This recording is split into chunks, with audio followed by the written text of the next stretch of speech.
Good morning, good afternoon, wherever you are. My name is Ivory, and you are tuned in to the Embracing Neurodiversity podcast, where I share my personal journey of embracing and enhancing the experience of my amazing son who is on the spectrum. Through this journey, I've discovered a lot about myself and continue to grow every day. My goal is to provide you with some useful insights and stories that will inspire you in your own parenting journey. Thank you for tuning in. Hi, everybody. Welcome back again. I feel like this is going to be a podcast episode that requires a little bit more of a longer discussion, but I did want to touch on it now, mostly for an opportunity for reflection and to have a base level of knowledge, to provide a base level of knowledge to you all about the role of paraprofessionals in your school and with your child. I was talking to a friend a couple of weeks ago about this. You all know that I've been a teacher for years and was a counselor and assistant principal, and so I've been in the education space for 15 years now and have worked very closely with paraprofessionals, and of course with my son being on the autism spectrum. He attends a great school and he has support from a paraprofessional, right? But then I was also talking to a friend a couple of weeks ago who was a former paraprofessional and is now a teacher, special education teacher. And we were just talking about how the role of a paraprofessional is grossly underestimated. And not only should they get paid more, but they should be acknowledged more for the role that they play within the school and within children's lives, within our children's lives as parents raising children who are neurodiverse. If the person in the role of a paraprofessional does their role correctly and has pride in the work that they're doing, right, it is a very impactful role to be in.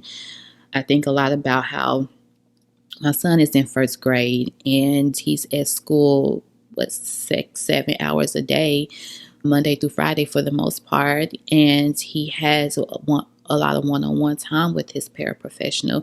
So that means that this is a person who is engaging and interacting with my child just as much as me. So for me, that means that it's vital that they are honoring my child and their identity, that they're patient with my child, that they see them, fully and wholly. They may not necessarily see them like I do as, their mom, but they see them as good people in the world. And all parents have that as a desire, right? And so I wonder and I'll say this, what I've seen both as a professional in the space, but also as an observer, that paraprofessionals don't always get the acknowledgement and the compensation that they deserve. And I wonder if they did, how much of the important work that they do would enhance how many people would sign up to be in the field, right? Because we need more really great paraprofessionals. We need more male paraprofessionals. We need more paraprofessionals of color. And I also want to name the paraprofessional. I jumped right in. I should probably describe and discuss what a paraprofessional is. So paraprofessional oftentimes is used interchangeably with being a teacher assistant. And it primarily is someone who is a teacher assistant in a space with children who have IEPs, individual education plans, and need additional supports, right? And so they sometimes are one-on-one with one child, and they are, with them in the classroom, and they're navigating the school space with them day to day.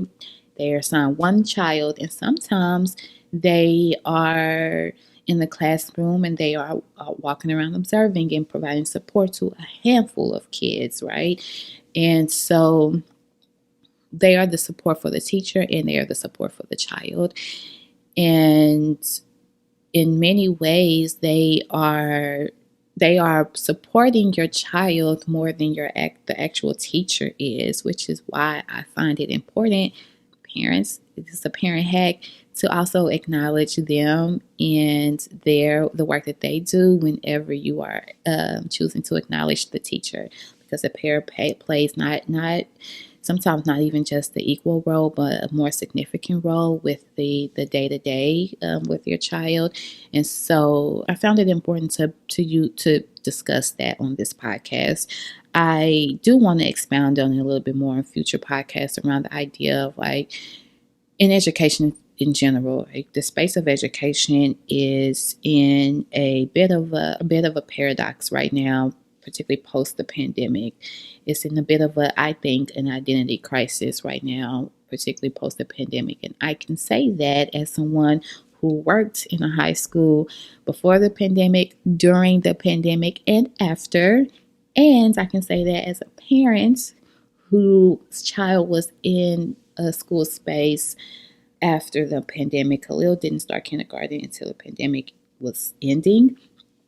He was in pre-K prior to, and that also, he didn't start pre-K until after the pandemic ended. But either way, in all those spaces, he had a we call them paras for short in the school spaces that I've been in, but he had a paraprofessional, and I always made it a note to, get to know that person a little bit, not to be intrusive, but, to get to know that person a little, and also acknowledge and express gratitude, because we know that when one feels appreciated, they're more likely to do their job better and well. And it's not to say you're using it as like a tool to ensure that your child is being treated well. Like, genuinely, I'm grateful because I know that I've heard so many horror stories from other parents with the experience that they had with their child and their child's teacher or para.